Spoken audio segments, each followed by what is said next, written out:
Asalaamu calaykum waraxmatullaahi tacaala wabarakaatu bahda ku xiran janaalka warbaahinta maanta barnaamijkeena hadduu eebba ka raali ahaado maanta waxaynu ku soo qaadan doonaa waxaad nagu soo dhawaataan warar degdeg ah oo naga soo gaaraya magaalada Nairobi ee caasimadda dalka Kenya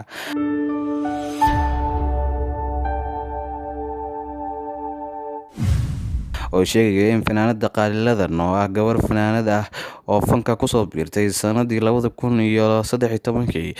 ay u haleelay cudur aan la aqoon waa sida baraha bulshada lagu faafinayay waxaan idin haynaa daawadayaal xog ku saabsan fanaanada iyo cudurka la sheegay inuu haleelay in kale waxaana naga codsanaynaa inaad subscribe noo dhadaan video like aad saartaan waadna mahadsantihiin kuna soo dhawaada muuqaalkan idin hayno oo faahfaahsan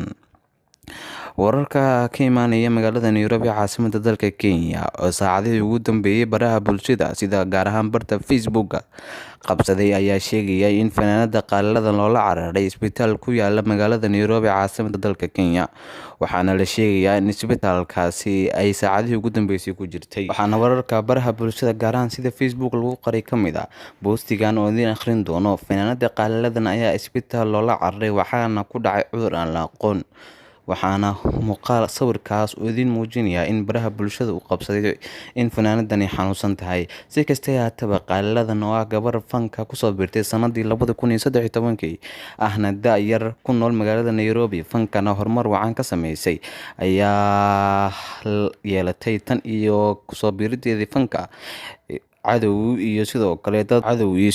dad ka xanaaqsan kana soo horjeeda horumarka ay gaartay fanaanadani waxaana dadkaasi ay soo bilaabeen propagandada iyo sidoo kale wararka been abuurka sanadihii 2014 ilaa yaalaan oo ay baraha bulshada Soomaalida si xooga ugu soo biirtay waxaana tan iyo xilligaasi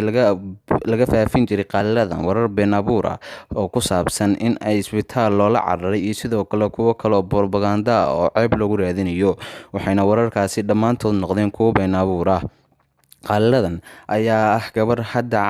caanka baraha bulshada gaar ahaan barta YouTube-ka oo ay muuqaalo aad u fara badan soo geliso iyo baraheeda kale sida Instagram-ka iyo Facebook-ka ku xoriyeen boqolaal kun oo qof si kastaba haataba horumarka wacan ee qaartay qaaliladan ayaa sababay in ay yeelato cadow ka soo horjeeda horumarkeeda waxaana qaaliladan maalmihii ugu dambeeyay baraha bulshada lagu faafinayay warar iskhilaafsan kuwaasoo sheegay in qaaliladan loola cararay isbitaal ayna xanuunsan tahay waxaana boostidaasi baraha bulshada lagu faafinayay ay yihiin kuwo been abuur ah si kastaba haataba qaaliladan ayaa ilaa hataa ka hadlin arrintaasi waxayna u muuqataa in arrintan ay baraha bulshada ku faafinayaan dad ka soo horjeeda mucaaradsan horumarka qaaliladan waxayna qaaliladan haatan tahay gabar bad qabta caafimaadkeedana uu yahay mid tamaam ah daawadayaal haddii aad nagu cusubtihiin fadlan subscribe noo saara video like saara aad baad u mahadsantihiin